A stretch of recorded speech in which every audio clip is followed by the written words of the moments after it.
Agora são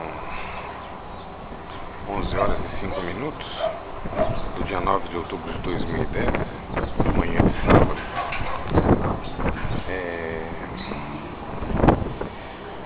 Eu quero gravar um pouco dos vídeos produzidos no pátio da empresa América Latina Logística. A locomotiva que está há bastante tempo ligada,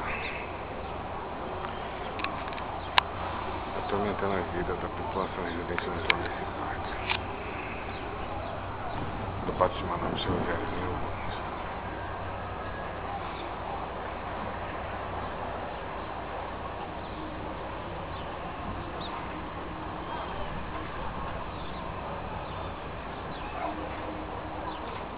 Nós não temos gravação.